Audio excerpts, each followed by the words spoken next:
Assalamualaikum warahmatullahi wabarakatuh. Perkenalkan, kami di sini dari salah satu mahasiswa Politeknik Negeri Malang, tepatnya di jurusan Administrasi Niaga, program studi D3 Administrasi Bisnis. Nah, di sini dalam kesempatan kali ini kami akan memaparkan sebuah materi atau juga bisa disebut sebagai ilmu baru ya teman-teman.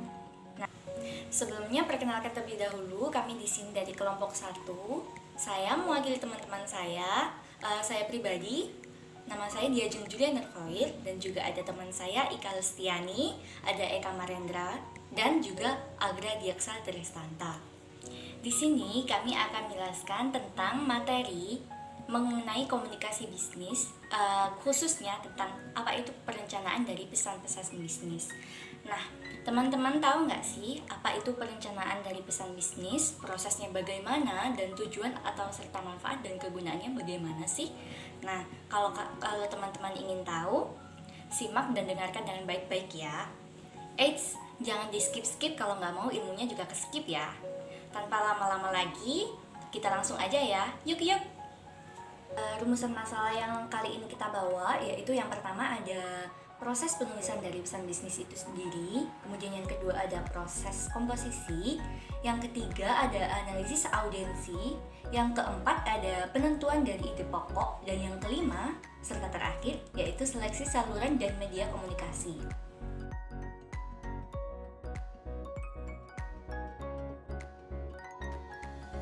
Nah, untuk pembahasan pertama, di sini saya akan menjelaskan mengenai apa itu proses penulisan dari pesan-pesan bisnis. Nah, untuk selanjutnya akan juga dijelaskan oleh teman-teman saya. Nah, dalam dunia bisnis ini adalah dunia yang penuh dengan kompetisi atau kompetitif kan teman-teman. Bagaimana tidak, minat dari dunia perbisnisan itu sangat luas, bahkan juga banyak di bidang-bidang yang memang bidangnya itu sama. Salah satu hal yang harus diperhatikan oleh pelaku bisnis untuk dapat menciptakan nilai tambah bagi perusahaannya adalah yaitu yang paling penting pesan bisnisnya. Pesan bisnis ini merupakan hal penting bagi suatu pelaku bisnis untuk tujuannya menyampaikan informasi yang ini disampaikan pada pelaku bisnis lain dalam upaya penyelenggaraan bisnis dengan tujuan tertentu. Dalam suatu organisasi, pesan yang disampaikan oleh atasan kepada bawahan itu terkadang tidak terorganisir dengan baik kan. Nah, akibatnya pesan yang disampaikan juga itu tidak sesuai atau tidak tepat sesuai sasaran yang diharapkan. Nah, bagaimana agar supaya pesan tersampaikan pada pihak lain dan diterima serta dipahami sesuai dengan harapan dari pengirim atau pelaku pesan? Ini berhubungan dengan penyampaian secara langsung, merupakan tipe pesan bisnis yang paling sering digunakan dalam pelaku bisnis. Namun, pesan bisnis juga bisa disampaikan melalui memo, surat, merevisi draft, mengetik email, dan lain sebagainya. Kemudian, dalam hal penyusunan pesan bisnis, dibutuhkan juga suatu kreativitas loh, agar menarik perhatian, mudah dibaca, dan juga mudah dipahami tentunya. Dan juga agar pesan-pesan bisnis ini dapat menjadi komunikasi yang efektif, maka diperlukan pemahaman terhadap proses penyusunan pesan bisnis dalam komunikasi bisnis itu sendiri. Pesan bisnis yang efektif membutuhkan 3 langkah dalam proses menulis, yaitu yang pertama merencanakan pesan bisnis, yang kedua menulis pesan bisnis, dan yang ketiga menyelesaikan pesan. Adapun pesan bisnis yang efektif membutuhkan 3 langkah dalam proses menulisnya. Yang pertama yaitu merencanakan pesan bisnis, yang kedua yaitu menulis pesan bisnis, dan yang ketiga adalah menyelesaikan pesan bisnis. Kita lanjut ke pembahasan yang pertama, yaitu perencanaan pesan bisnis. Perencanaan merupakan tahap yang paling pertama atau tahap awal yang perlu diperhatikan dalam penyampaian suatu pesan bisnis. Pada fase ini, perencanaan itu perlu memperhatikan beberapa hal penting mendasar dari suatu pesan yang akan dikomunikasikan, seperti maksud dan tujuan dari komunikasi, audiens yang akan menerima pesan, ide pokok pesan-pesan yang akan disampaikan, dan saluran media yang akan digunakan dalam penyampaian pesan itu sendiri. Pada dasarnya, proses perencanaan meliputi 3 tahap penting yang perlu diperhatikan, yaitu yang pertama mendefinisikan tujuan, yang kedua menganalisis audiensi, dan yang ketiga adalah memilih saluran dan media komunikasi yang akan digunakan. Nah, tahap penyusunan bisnis dimulai dengan tahap perencanaan pesanan yang meliputi tahap seperti ini tadi, yaitu menentukan tujuan, analisis audiensi, penentuan ide pokok, dan pemilihan saluran dan media. 4 ini sangat diperhatikan ya teman-teman. Jadi kalau perlu diingat-ingat dalam perencanaan ini, yang pertama harus kita lakukan yaitu tujuannya. Yang pertama ditentukan tujuannya dulu, lalu analisis audiensi, yang ketiga yaitu ide pokoknya, dan yang keempat pemilihan dari saluran atau media pesan yang akan kita sampaikan itu tadi.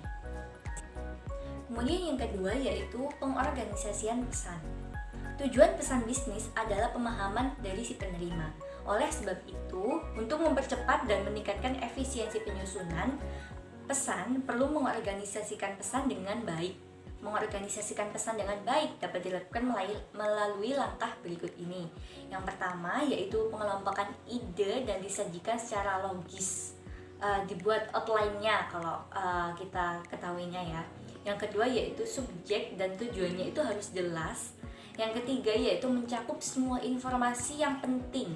Dan yang keempat, terdapat relevansi antara informasi dengan subjek dan tujuannya.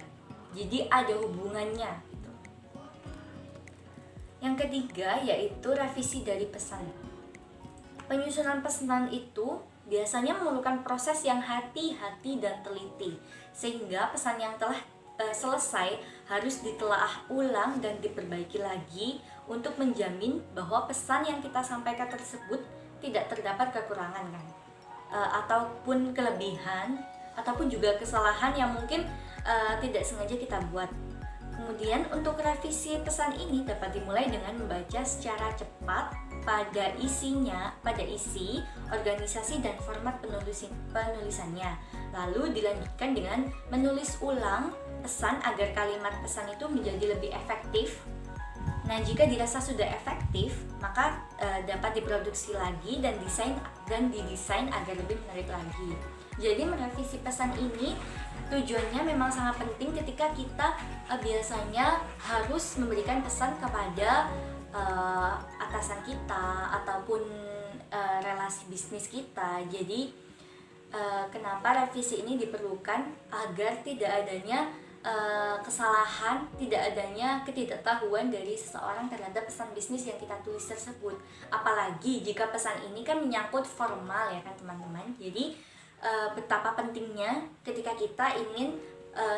kita sudah menulis pesan bisnis. Jadi betapa pentingnya revisi ini ketika kita sudah menulis pesan, kemudian kita akan menyampaikannya atau mengirimkannya, ya kan? Kita perlu adakan membaca ulang, mengkaji ulang, merevisi ulang. Kita perlu mengadakan revisi ulang, mengkaji ulang, atau membacanya terlebih dahulu untuk merevisi apakah ada bagian yang salah, apakah ada yang kurang dari formatnya kita, dan kita perbaiki sebelum kita produksi dan kita desain lagi lebih baik, kemudian baru kita kirimkan. Seperti itu.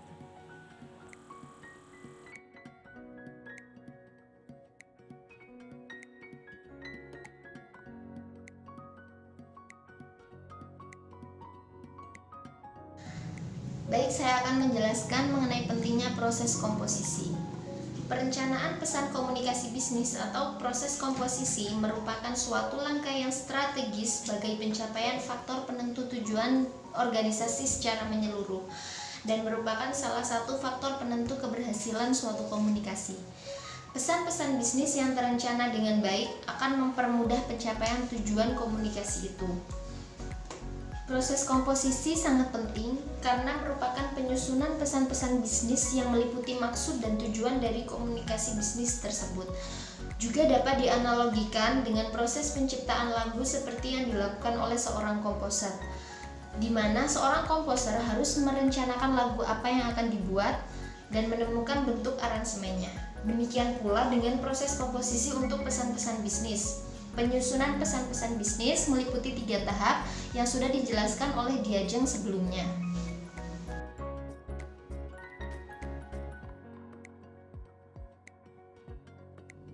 Baik, saya di sini akan menjelaskan tentang analisis audiens.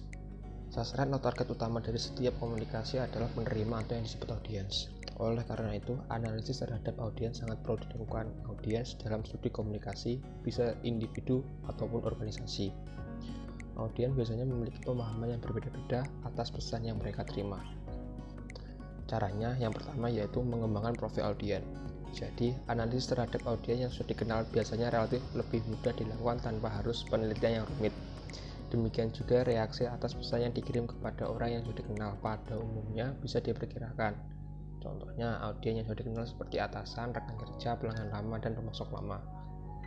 Apabila audiens belum dikenal, maka petunjuk berikut bisa dipergunakan untuk membantu melakukan analisis. Contoh yang pertama, analyze, yaitu siapa penerima pesan, kemudian understand, bagaimana pengetahuan penerima mengenai objek, yang ketiga demographic, berapa umur, jenis kelamin dengan penerima, yang keempat interest, apa yang menarik perhatian penerima, yang kelima environment, apakah penerima bersahabat atau bermusuhan, yang keenam needs, informasi apa yang diperlukan penerima, yang ketujuh customize, bagaimana penyusunan pesan yang diperlukan, dan yang terakhir adalah expectation, apa yang diharapkan penerima. Kemudian yang kedua ada mengenai penerimaan premier. Apabila penerimaan terdiri dari beberapa orang, perlu dikenali orang-orang terpenting yang berpengaruh atau bertindak sebagai pengambil keputusan. Biasanya orang yang berkedudukan tinggi bertindak sebagai pengambil keputusan. Namun ada kalanya justru orang yang berkedudukan rendah yang berpengaruh dalam pengambilan keputusan tertentu. Kemudian yang ketiga, menetapkan jumlah dan komposisi audiens. Jumlah penerima juga mempengaruhi pesan bisnis. Menulis pesan bisnis yang ditujukan hanya kepada satu orang akan berbeda dengan pesan bisnis yang ditujukan kepada banyak orang. Gaya penulisan, format, dan bahasa pesan bisnis yang ditunjukkan kepada orang banyak cenderung lebih formal. Kemudian yang keempat yaitu mengukur tingkat pemahaman audiens. Apabila penerima juga memiliki latar belakang yang sama dengan pengirim, maka pada umumnya mereka dianggap memiliki pemahaman yang relatif sama terhadap suatu pesan. Dalam keadaan demikian, pengirim tidak selalu melakukan usaha-usaha tertentu untuk memberikan pemahaman kepada penerima. Namun, apabila penerima memiliki latar belakang yang berbeda, maka pengirim harus bisa memberikan penjelasan-penjelasan tanpa rasa bosan dan tidak terlihat interpretasi. Kemudian yang kelima yaitu memperkirakan reaksi penerima. Cara mengorganisasikan pesan sangat tergantung pada reaksi yang diperkirakan akan dilakukan oleh penerima. Untuk menghindari titik dan perdebatan, pesan bisnis sebaiknya dilengkapi dengan argumentasi yang didukung dengan bukti-bukti yang cukup dan penjelasan yang memadai serta diakhiri dengan kesimpulan dan rekomendasi. Kemudian, memenuhi kebutuhan informasi audiens. Pesan yang baik akan mampu memenuhi semua pertanyaan penerima. Memenuhi kebutuhan informasi penerima merupakan salah satu kunci sukses pesan bisnis. Ada 5 pedoman yang perlu diperhatikan agar pesan bisnis mampu memenuhi kebutuhan 5 audiens. Yang pertama, temukan apa yang ingin diketahui audiens. Kedua, antisipasi pertanyaan yang tidak diungkapkan. Yang ketiga, berikan semua informasi yang diperlukan oleh audiens. Yang keempat, pastikan bahwa informasi yang diberikan akurat. Yang kelima, tekanan gagasan yang paling menarik bagi audiens. Kemudian yang terakhir dalam menganalisis audiens adalah memuaskan kebutuhan emosional dan praktis audiens. Pesan yang bertujuan membujuk dan bekerja sama seringkali gagal mengubah keyakinan atau perilaku audiens. Kegagalan itu bisa disebabkan oleh pesan yang menyajikan informasi yang tidak diperlukan. Alasannya dikemukakan tidak rasional dan terlalu panjang untuk tidak menarik untuk dibaca. Hal penting yang harus diingat bahwa pesan bisnis disampaikan kepada audiens yang juga merupakan kegiatan bisnis dan memiliki pemahaman terhadap masalah bisnis. Mereka pada umumnya sibuk dan tidak memiliki banyak waktu untuk membaca pesan. Di samping itu, audiens pada umumnya enggan melakukan perubahan untuk mencapai tujuan komunikasi. Diupayakan agar pesan bisnis menggunakan pendekatan emosional, audiens yang terstruktur, rasional, serta disusun dengan format yang menarik.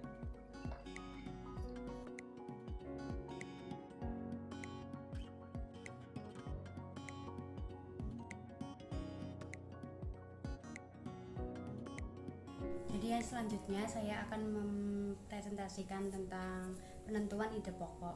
Di penentuan ide pokok ada 3 teknik cara yang dapat dipergunakan untuk menentukan ide pokok, yaitu yang pertama ada brainstorming, yang kedua ada petunjuk atasan, Dan yang ketiga ada kebiasaan.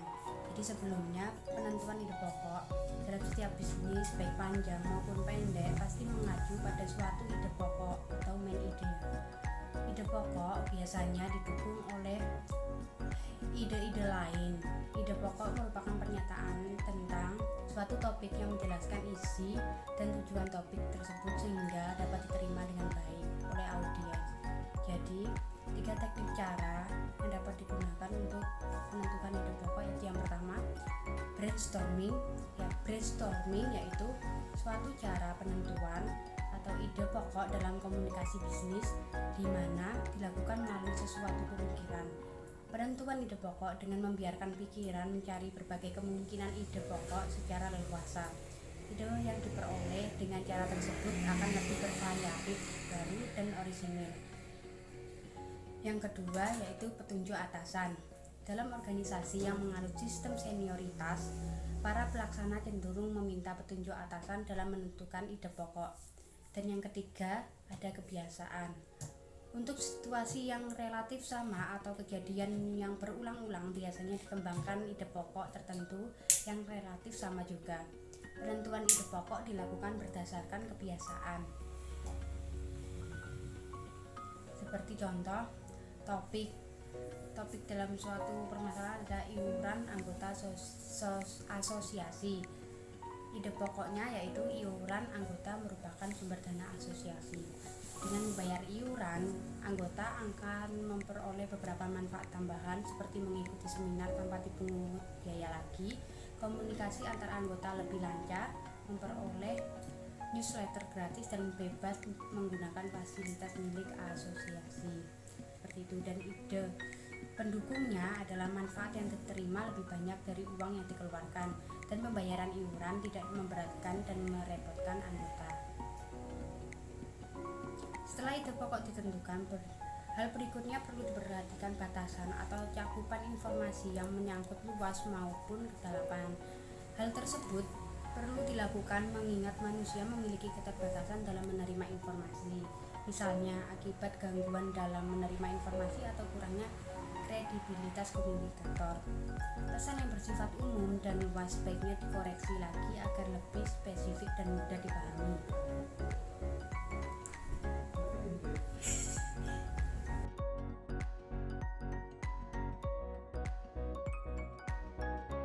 Selanjutnya, saya akan menjelaskan mengenai seleksi saluran dan media komunikasi. Seleksi saluran dan media komunikasi sangat penting dilakukan dalam perencanaan pesan bisnis yang berpusat pada penerima. Komunikasi efektif dan tidak efektif dapat dibedakan melalui seleksi atas saluran dan media komunikasi. Seleksi saluran dan media komunikasi sangat tergantung pada sifat pesan, waktu, formalitas, dan harapan penerima. Saluran komunikasi terdiri atas saluran komunikasi lisan dan tertulis. Masing-masing saluran memiliki beberapa jenis media. Media yang dimaksud adalah alat atau sarana yang digunakan untuk memudahkan pesan dari pengirim kepada penerima. Saluran komunikasi lisan yang pertama. Komunikasi lisan merupakan saluran yang paling banyak digunakan dalam bisnis. Komunikasi ini antara lain percakapan antara dua orang secara langsung, yakni tatap muka, melalui telepon, wawancara, pidato, seminar, pelatihan, dan presentasi bisnis. Saluran ini disukai karena sederhana, spontan, praktis, nyaman, dan memiliki kemampuan yang lebih tinggi dalam memberikan umpan baik. Jika komunikasi bertujuan untuk mencapai suatu keputusan atau pemecahan suatu masalah, saluran yang digunakan ke arah audiens yang sedikit seharusnya media lisan. Program yang relatif informal dan tidak terstruktur memungkinkan ide-ide akan mengalir dengan bebas jika pesan ditujukan kepada audiens yang lebih banyak seperti konvensi penjualan, rapat pemegang saham, dan sebagainya. Seringkali dilakukan di auditorium. Alat bantu audiovisual seperti film, video klip, audio rekaman, proyektor LCD, dan slideshow sering dipergunakan untuk menambah daya tarik bagi suatu presentasi. Saluran lisan dapat dipergunakan apabila diperlakukan umpan balik secara langsung dari penerima. Pesan relatif sederhana dan mudah dimengerti, tidak memerlukan catatan permanen, penerima dapat dikumpulkan dengan mudah dan ekonomis, mendorong interaksi untuk pemecahan masalah dan pengambilan keputusan.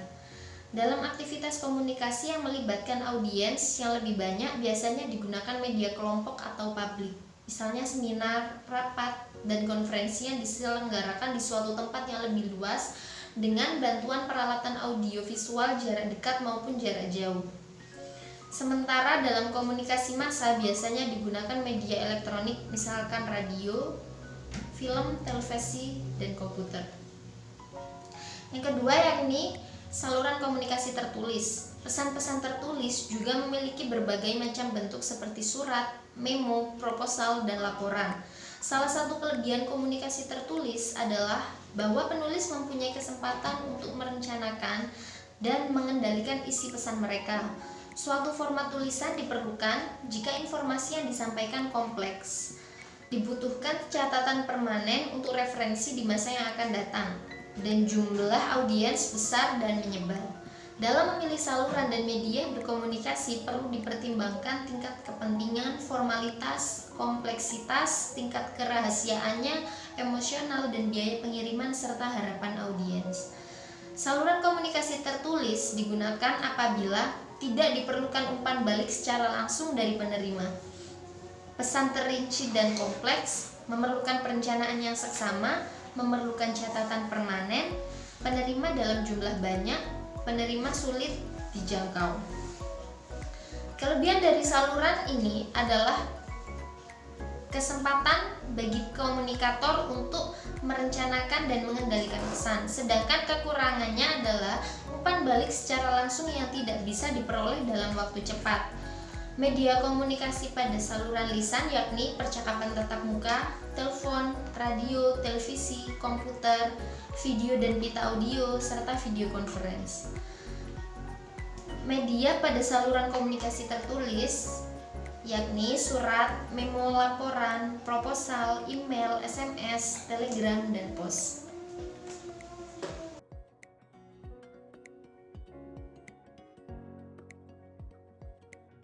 Berikutnya ada studi kasus yang dilansir dari Longpratt. British Motor Corporation atau BMC adalah produsen kendaraan bermotor yang berasal dari Britania Raya. Perusahaan ini merupakan gabungan dari perusahaan Austin Motor Company dan organisasi Bluefield atau induk perusahaan mobil Morris, MG, Riley, dan Woolsey pada tahun 1952. Perusahaan ini merupakan perusahaan pendahulu dari British Leyland. BMC adalah perusahaan otomotif terbesar di Inggris pada zamannya pada tahun 1952 dengan total produksi mencapai 39% total produksi kendaraan di Inggris saat itu. Mereka memproduksi kendaraan dari berbagai jenis dan berbagai merek seperti Austin, Morris, MG, Austin Haley, Woolsey. Kantor pusat BMC berada di pabrik Austin di Longpratt, dekat Birmingham. Dengan berbagai kesuksesannya, perusahaan British Motor Corporation atau BMC ini pada tahun ini mendapatkan masalah dalam hal produksinya, sehingga pabrikan mobil mungil mewah asal Inggris Mini menarik 846 unit mobil Mini Cooper Hard Rock model 2015 atau yang dibuat pada 2014. Alasannya, sandaran kursi penumpang bagian depan bermasalah dan bisa menimbulkan risiko fatal seperti dilansir Letflix Minggu pada tanggal 21 Desember 2014. Mini mengakui perangkat penyetel kursi penumpang bagian depan mobil bermasalah.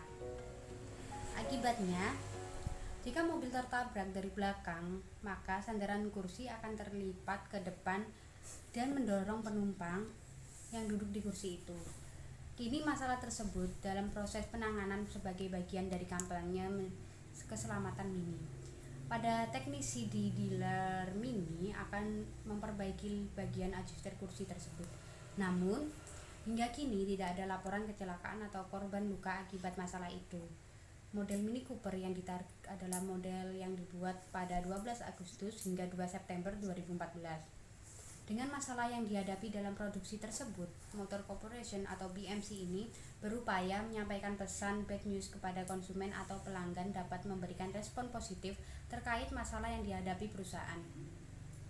Oleh karena itu, coba Anda buat pesan bad news dalam bentuk surat formal terkait penarikan mobil tersebut yang ditunjukkan kepada konsumen dan pelanggan. Kasus di atas merupakan pesan bad news yang harus diatasi perusahaan. Berdasarkan kasus di atas, jawablah pertanyaan di bawah ini. Bagaimana langkah-langkah British Motor Corporation atau BMC ini agar konsumen mengerti bahwa bad news menggambarkan suatu keputusan tegas membantu audien agar tetap memberikan goodwill bagi perusahaan harus dilakukan oleh perusahaan. Terima kasih.